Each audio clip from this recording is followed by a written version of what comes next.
need to make it to the ridge before the weather gets worse. I'm going as fast as I can.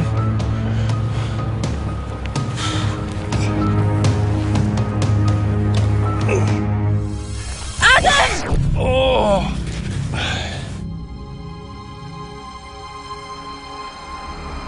Hello? This is a distress call. We have 2 climbers stranded on the west face. One of us has a leg injury. Can anybody hear me?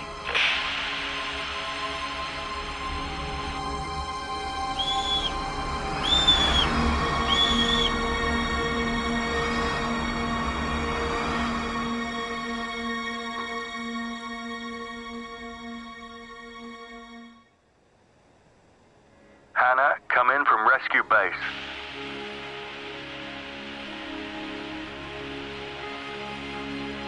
Come in for Hannah. Hannah, are you still up in North Valley?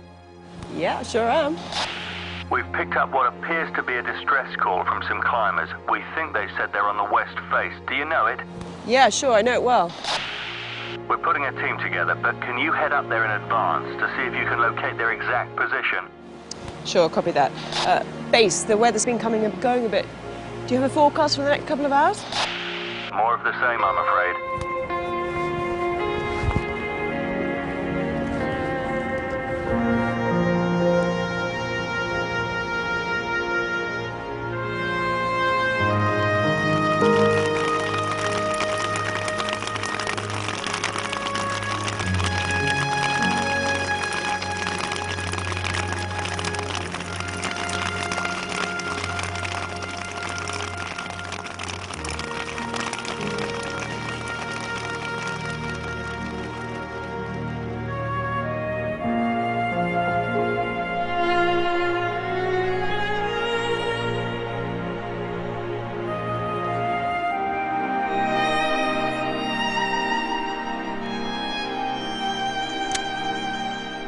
Base, this is Hannah. Over. Base, I think I'm going to have to turn back. Over. Base, this is Hannah. Do you copy? We can hear you. How's it looking up there? It's about... Visibility is about 10 metres. It's going to be very hard to spot anyone up here. Copy?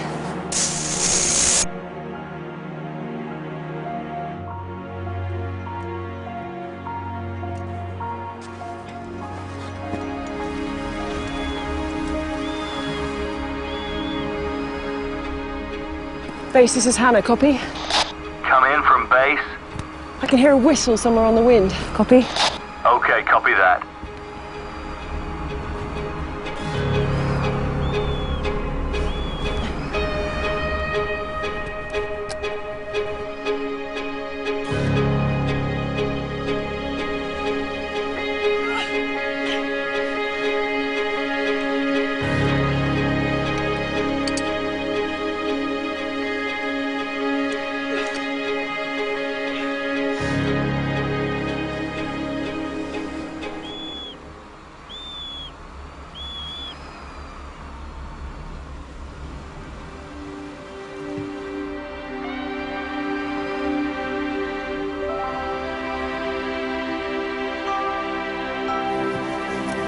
How's the leg?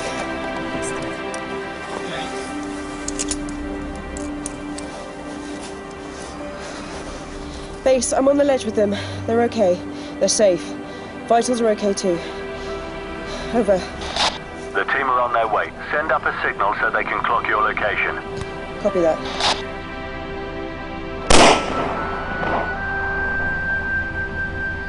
We've got your signal. Hang tight, we're coming.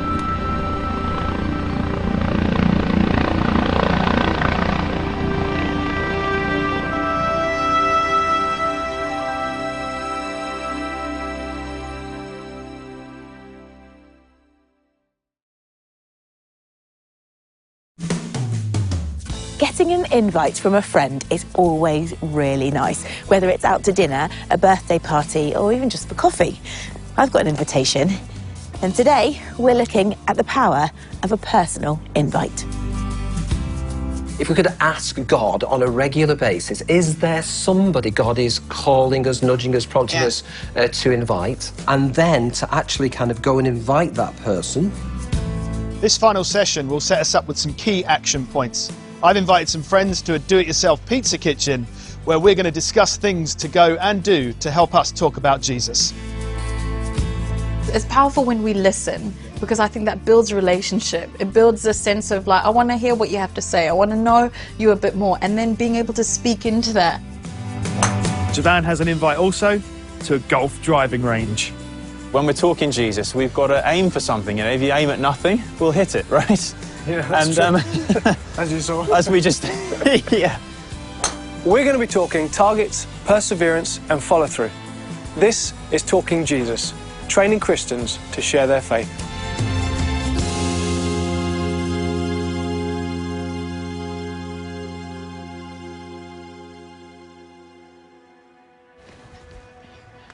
At the beginning of John's Gospel, we see the forming of a close group of disciples around Jesus. Some of these people Jesus approached directly, but the key for some of them following Jesus was actually a clear invitation from someone else. Peter first was invited to come and see who Jesus was by his brother Andrew.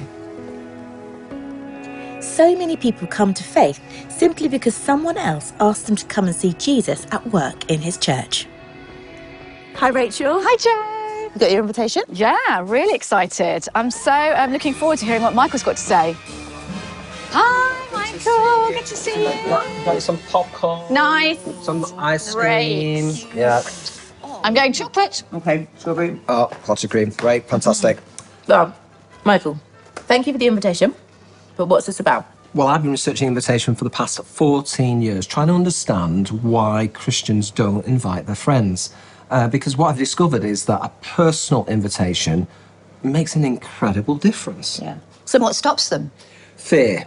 Plain and simple fear. As soon as they get the name of somebody, or even frankly, as soon as we even talk about invitation, fear starts to raise its head, really. Right. It's actually quite a lot of the biblical characters, isn't it? Similar. Yeah, I mean, there's numbers of Bible characters. As soon as God calls them to go on mission, that their first feeling is not confidence or passion or, yes, I want to do this for you. It's, no, not me, send somebody else. One of the greatest Bible stories in this regard is, when God calls Moses at the burning bush, we don't hear Moses being confident. We don't actually hear Moses being passionate. Yeah, he doesn't want to do it, No, it just doesn't, it's basically his motto was, here am I, send him. And not a lot has changed, really, and so, when God calls us to do something, our first feeling is not passion, it's more, no, please, not me. So, it's a really common thing that people are afraid. How do we get over that fear? Yeah, that's a really great question. And I'm not sure it's about getting over it. I think it's really important that we feel the fear, but don't let the fear stop you doing that which God has called you to do. So we're in groups doing this course. What would be your top tips to help us to invite? I think on a regular basis, in the group, if it's possible for us to ask God, is there somebody that God is calling us to invite, hearing the call, talking to one another about what we've just heard, and then going to invite that person to whatever God nudges you, prompts you to invite them to, and then come back and report to the group, so that we're working together to actually kind of become invitational together as a group. I think it's very difficult to do this on our own. Yeah, so what does success look like with that? I don't kind of go with the idea of success or failure. I think it's about faithfulness. I think we have to leave the yes and the no of the invitation to God. I think it's really important in our generation that we get away from this target-driven success thing. It's basically kind of a great problem because many people won't do invitation because they've not got over the last time somebody said no to them. So we need to get faithfulness back. Well done, good and faithful servant, not successful servant. We're called as disciples to invite people into a relationship with Jesus Christ. but also to invite them to a local church service, to a special event, or into our homes for a meal. Look, it's nearly dinner time. I think it's time we made some pizzas. What we're gonna do, we have a pizza dough in front of us. Yep. We're gonna round on the both sides and make a bit roundy like this. We're gonna massage a bit. Okay. So I leave you to do it. You're gonna leave us? I have to, I'm sorry. Wonderful, thank you so much. That was really great. Grazie. Thanks, Chef. Thank you, Chef. We've all got round about 5 people in our mind that we're either reaching out to or starting to reach out to. But I guess if we have each of us one in mind for this discussion, what do we do next? What I found really powerful is asking them if I can pray for them, which is a really good ingredient, I find. Well, and I think it's important to pray for people by name. God knows every individual. And I think that praying specifically, once we're aware of a need. Yeah, honestly, I find that compared to anything that I do, just praying beforehand and just trusting God for that person and just sharing, hey, I had this on my heart for you. Don't know if it resonates or not, but I just wanted to tell you. And just seeing that response of like, how did you know that? Or how did you know to pray for that? Or how did you know to ask me that? You have no idea what I'm going through. And I think that's what it's about. To obviously speak to people about Jesus, we've got to just be around people, right? And it's, I mean, how do we play the part in our communities and in the lives of those we just spend time with? We may choose invite to pray, but we could give them something. We could connect into their world. Like these elements, there's not a formula in dealing with people. It's not like go through A, B, C, D, but there are elements that are in all of it. You say give them something. I mean, what are we thinking? what do we give these guys? Well, I think there's lots of ways you can give gifts. I mean, certainly one of the great gifts is to share the word. You know, either in a Bible or New Testament as appropriate, because that's really our reference point, isn't it? The truth is in there. Because we often get lots of opportunities, and this giving, give the Bible, but sharing a meal. I mean, giving them breakfast, giving them a pizza. Giving them a pizza. Maybe not Roy's pizza. You have to step into your space with the people you're connected with, because probably no one else will have that relationship or that connection. Yeah. And I think it's okay to say, like, when people ask questions, that, oh, I don't know that. I think sometimes we feel like we need to know all the answers and then I can share and then I can talk to them and then I can relate.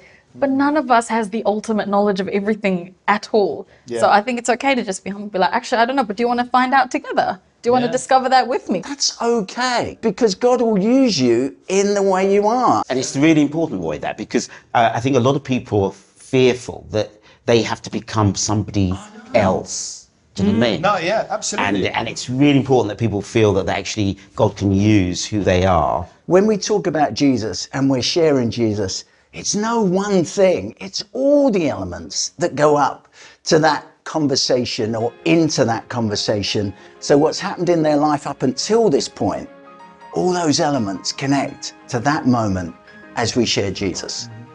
Yeah.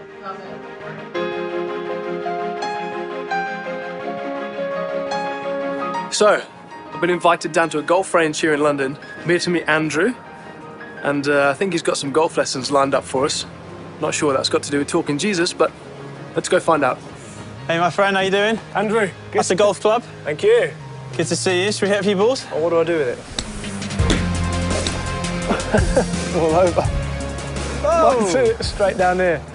Where did yours go? Afternoon, gents. After them shots, it looks like there's certainly some help needed to be in these 2 days. There certainly is. Yeah, let's try to get you guys to be a little bit better than that, shall we? Is that you're going to do your normal back shoulder, so get bigger than your shoulders. There we go. Okay, gents, right, so the next part now, once you've got the follow-through correct and you've got the setup, is you've actually got to start to aim for certain things, so targets. All right? We were aiming. As in the green. Just make sure that is pointing roughly where you want the ball to be going. Yeah. Sit the club behind the ball, have a golf shot. Easy, and let's see if the ball goes in the hole. I'm going to leave you to that. I wish you all the best, and it's been an absolute pleasure. Yeah.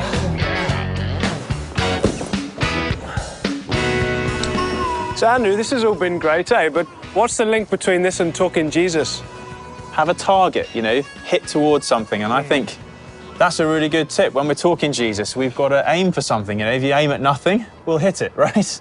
Yeah, that's true. As you saw. As we just, yeah. But we want to be aiming, focused, intentional about talking Jesus. And that means knowing who we're praying for, knowing how we're sharing. So how do you do that without, just without stressing yourself out, without doing it too much?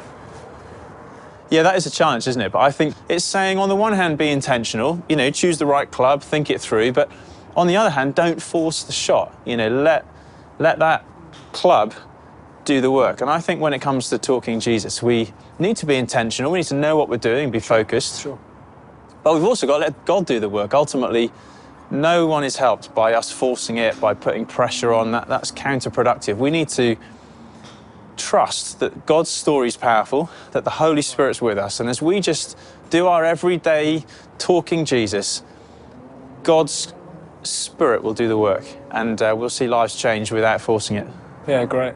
So then what about the follow-through part of the shot? Yeah, that seemed pretty important to him, didn't it? You know, that we didn't stop partway through, and I think, you know, this talking Jesus is so important that we don't give up, that we don't quit in prayer. You know, we've got to follow through. And there's such power in persevering prayer, I think. So let's follow through in prayer, but also just follow through in loving, staying with, listening, talking to our friends. People go through different seasons in life. It may not always be easy to be a witness, but if we don't give up, if we follow through, there'll be moments where God gives us great opportunities and we'll see lives transform. So let's have targets, you know, let's let the club do the work and let's follow through and in our talking Jesus. That's great. Well, whenever I see another golf range, I'm going to be thinking about all those things. Amazing lessons, yeah. That's right, yeah. Well, I've got a couple of balls left. We should hit a few more. Just smash some more.